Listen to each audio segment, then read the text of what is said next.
Hi friends, welcome to വീലേഡ്. നമ്മളിന്ന് പുതുതായി പഠിക്കാൻ പോകുന്നത് ഇന്ത്യൻ എക്കണോമിയുടെ 27ാമത്തെ വീഡിയോ ആണ്. അപ്പോൾ എന്താണ് എക്കണോമി എന്നാൽ നമ്മൾ മുൻപത്തെ ക്ലാസ്സുകളിൽ പറഞ്ഞായിരുന്നു. എന്നാലും പുതുതായി വീഡിയോ കാണുന്നവർക്കായി എക്കണോമി എന്നാൽ നമ്മളൊരു ജിയോഗ്രഫിക്കൽ ഏരിയ എടുക്കുകയാണ്. മലയാളത്തിൽ നമുക്കതിനെ ഒരു ഭൂപ്രദേശം എന്ന് പറയാം. അങ്ങനെയുള്ള ഒരു ജിയോഗ്രഫിക്കൽ ഏരിയയ്ക്കുള്ളിൽ നടക്കുന്ന ഗുഡ്സുകളുടെയും സർവീസുകളുടെയും, അതായത് നമ്മുടെ സാധനങ്ങളുടെയും സേവനങ്ങളുടെയും പ്രൊഡക്ഷൻ, അതായത് അതിൻ്റെ ഉൽപ്പാദനം, ഡിസ്ട്രിബ്യൂഷൻ, ട്രേഡ്, കൺസംഷൻ, ഇത് എല്ലാം നമ്മൾ റെപ്രസെൻ്റ് ചെയ്യുന്നതാണ് എക്കണോമി എന്നുള്ളത്. ഇനി ഇതേ കാര്യം നടക്കുന്നത് ആ ഒരു ഭൂപ്രദേശം എന്നുള്ളത് നമ്മുടെ രാജ്യമാണെന്ന് വിചാരിക്കാം. നമുക്ക് ഇന്ത്യ തന്നെ അങ്ങ് എടുക്കാം.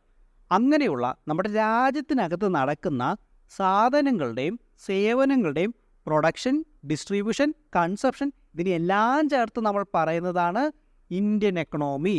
ഇനി നമ്മൾ എന്തിനാണ് ഇങ്ങനെയുള്ള എക്കണോമിയെക്കുറിച്ച് വലുതും ചെറുതുമായിട്ടുള്ള അനേകം പഠനങ്ങൾ നടത്തുന്നത്?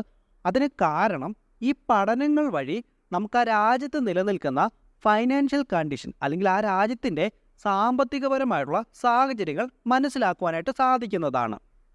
അതനുസരിച്ച് നമുക്കൊരു രാജ്യം അത് ഡെവലപ്ഡ് നേഷനാണോ അതുപോലെ ഡെവലപ്പിംഗ് നേഷനാണോ എന്നെല്ലാം നമുക്ക് തിരിച്ചറിയുവാനായിട്ട് സാധിക്കും.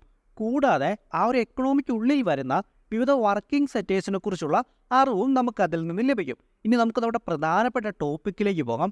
ഒരു എക്കണോമിയുടെ പ്രവർത്തനത്തെ അടിസ്ഥാനമാക്കി നമ്മളതിനെ രണ്ടായി തരംതിരിച്ചിട്ടുണ്ട്: ഓപ്പൺ എക്കണോമി എന്നും അതുപോലെ തന്നെ ക്ലോസ്ഡ് എക്കണോമി എന്നും. അപ്പോൾ എന്താണൊരു ഓപ്പൺ എക്കണോമി എന്നാൽ? നമ്മളൊരു ചെറിയ രാജ്യം എടുക്കുക. അവിടേക്ക് പുറത്തു നിന്നും, അതായത് മറ്റ് രാജ്യങ്ങൾ അല്ലെങ്കിൽ പ്രദേശങ്ങളിൽ നിന്നും പ്രോഡക്ട്സുകൾക്ക് കടന്നു വരുവാനും കച്ചവടം നടത്താനും സാധിക്കുന്നുണ്ടെങ്കിൽ നമുക്കതിനെ ഓപ്പൺ എക്കണോമി എന്ന് ചുരുക്കത്തിൽ വിളിക്കാം. സ്വാഭാവികമായും ഇതാണ് ഓപ്പൺ എക്കണോമി എങ്കിൽ ഇതിന് നേരെ വിപരീതമായിരിക്കുമല്ലോ ക്ലോസ്ഡ് എക്കണോമി.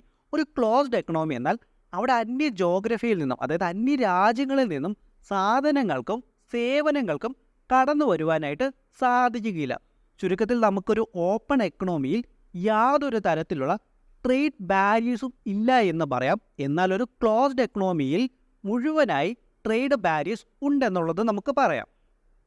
നമ്മളൊരു ഓപ്പൺ എക്കണോമി നിലനിൽക്കുന്ന രാജ്യം പരിശോധിച്ചു കഴിഞ്ഞാൽ ആ രാജ്യം ബാക്കി എല്ലാ രാജ്യങ്ങളുമായി നല്ല ഫ്രണ്ട്ലി ആയിട്ടുള്ള വാണിജ്യ ബന്ധങ്ങളിൽ ഏർപ്പെടുന്നതായിട്ട് നമുക്ക് കാണുവാൻ സാധിക്കും.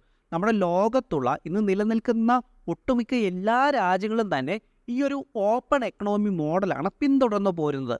ഇനി നമ്മളൊരു ക്ലോസ്ഡ് എക്കണോമി പരിശോധിച്ചു കഴിഞ്ഞാൽ ഇതതിൻ്റെ എല്ലാ മേഖലകളിലും തന്നെ സ്വയം പര്യാപ്തത അല്ലെങ്കിൽ സെൽഫ് സഫീഷ്യൻ്റ് ആയിട്ടായിരിക്കും പ്രവർത്തിക്കുക. ഇതിലേക്ക് പുറത്തു നിന്നും യാതൊരു കാര്യങ്ങൾ ഇമ്പോർട്ട് ചെയ്യുകയുമില്ല. അതുപോലെ തന്നെ ഇവിടെ നിന്നൊന്നും പുറത്തേക്ക് കയറ്റി അയക്കുകയും ചെയ്യാറില്ല. ഒരു ക്ലോസ്ഡ് എക്കണോമിയുടെ പ്രധാന ലക്ഷ്യം ഉപഭോക്താവിന് വേണ്ടി വരുന്ന എല്ലാ കാര്യങ്ങളും തന്നെ ആ രാജ്യത്തിനുള്ളിൽ നിന്നും ഉൽപ്പാദിപ്പിക്കുക എന്നതാണ്. പക്ഷേ അങ്ങനെയാണെങ്കിലും ലോകത്ത് ഒരു എക്കണോമിയും കംപ്ലീറ്റ്ലി ക്ലോസ്ഡ് ആണെന്ന് നമുക്ക് പറയുവാനായിട്ട് സാധിക്കുകയില്ല.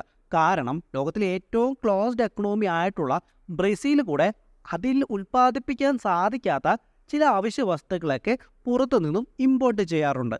ഇനി എന്തിനാണ് ഒരു രാജ്യം അതിൻ്റെ എക്കണോമിയെ ക്ലോസ്ഡ് ആയിട്ട് വെക്കുന്നതെന്നാൽ ആ രാജ്യത്തിനുള്ളിലുള്ള ഡൊമസ്റ്റിക് മാർക്കറ്റിനെയും അതുപോലെ തന്നെ അതിൻ്റെ താല്പര്യങ്ങളെയും സംരക്ഷിക്കുന്നതിന് വേണ്ടി ആയിരിക്കും. ഇനി നമ്മളൊരു ഓപ്പൺ എക്കണോമിയിലേക്ക് നോക്കുകയാണെങ്കിൽ അവിടെ മറ്റ് രാജ്യങ്ങളിലെ എക്കണോമിയുമായിട്ട് കണക്ഷൻ വരുന്നതിന് പല വഴികളും നമുക്ക് കാണുവാനായിട്ട് സാധിക്കും. ഒന്നാമതായി ഈ ഒരു കാര്യങ്ങളൊക്കെ നമുക്ക് വളരെ ഡീറ്റെയിൽ ആയിട്ട് മുന്നോട്ട് പഠിക്കാമേ, എങ്കിലും വളരെ ബേസിക് ആയിട്ട് നിങ്ങൾ ഇങ്ങനെ ഓർത്ത് വെക്കുക. ഒന്നാമതായി ഔട്ട്പുട്ട് മാർക്കറ്റ്, അതായത് നമ്മൾ നേരിട്ട് മറ്റ് രാജ്യങ്ങളുമായി വാണിജ്യ ബന്ധത്തിൽ ഏർപ്പെടുന്നത്. രണ്ടാമതായി ഫൈനാൻഷ്യൽ മാർക്കറ്റ്, അത് ഫൈനാൻഷ്യൽ അസറ്റുകൾ പർച്ചേസ് ചെയ്യുന്നതാകാം, അല്ലെങ്കിൽ ചില സാഹചര്യങ്ങൾ നമ്മുടെ IMF, വേൾഡ് ബാങ്ക് പോലുള്ള സ്ഥാപനങ്ങളിൽ നിന്നും നമുക്ക് കിട്ടുന്ന ധനസഹായമായിരിക്കാം. അല്ലെങ്കിൽ ചില സമയങ്ങളിൽ നമ്മുടെ സ്റ്റോക്ക് മാർക്കറ്റ്, അതുപോലെ തന്നെ ബോണ്ട് മാർക്കറ്റ്, അല്ലെങ്കിൽ ഫോറസ്റ്റ് മാർക്കറ്റ്, ഇങ്ങനെയുള്ള കാര്യങ്ങളിൽ നടക്കുന്ന ട്രേഡ് ആയിരിക്കാം. ഈ കാര്യങ്ങളെല്ലാം നമ്മുടെ ഫൈനാൻഷ്യൽ മാർക്കറ്റിനുള്ളിലാണ് വരുന്നത്. മൂന്നാമതായി ലേബർ മാർക്കറ്റ്.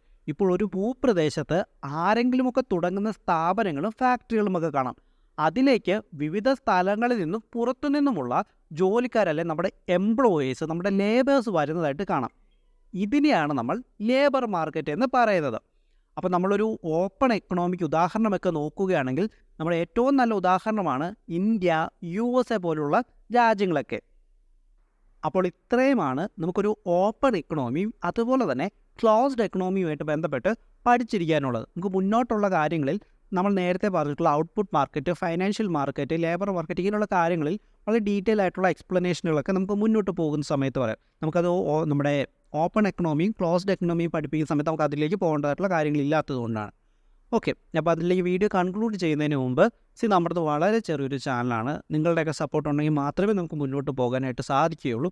അപ്പോൾ ആരെങ്കിലുമൊക്കെ ചാനൽ സപ്പോർട്ട് ചെയ്തിട്ടില്ലെങ്കിൽ ലൈക്ക് ചെയ്യണമെന്നും കമൻറ്റ് ചെയ്യണമെന്നും സബ്സ്ക്രൈബ് ചെയ്യണമെന്നും ഓക്കെ. അതുപോലെ തന്നെ നിങ്ങൾക്ക് എന്തെങ്കിലുമൊക്കെ ഷെയർ ചെയ്യാനുണ്ടെങ്കിൽ, അതായത് എന്തെങ്കിലുമൊക്കെ മാറ്റം വരുത്തണമെന്ന് തോന്നണമെന്നുണ്ടെങ്കിൽ, എന്തെങ്കിലുമൊക്കെ ടോപ്പിക്കുകളിൽ വീഡിയോ എടുക്കണമെന്ന് തോന്നണമെന്നുണ്ടെങ്കിൽ, അതുപോലെ തന്നെ എന്തെങ്കിലുമൊക്കെ അഡീഷണൽ ആയിട്ടുള്ള ഇൻഫോർമേഷൻസ് ഇതിൻ്റെ കൂടെ ചേർക്കണമെന്നുണ്ടെങ്കിൽ നിങ്ങൾ തീർച്ചയായിട്ടും അത് കമൻറ്റ് ചെയ്യാം കേട്ടോ.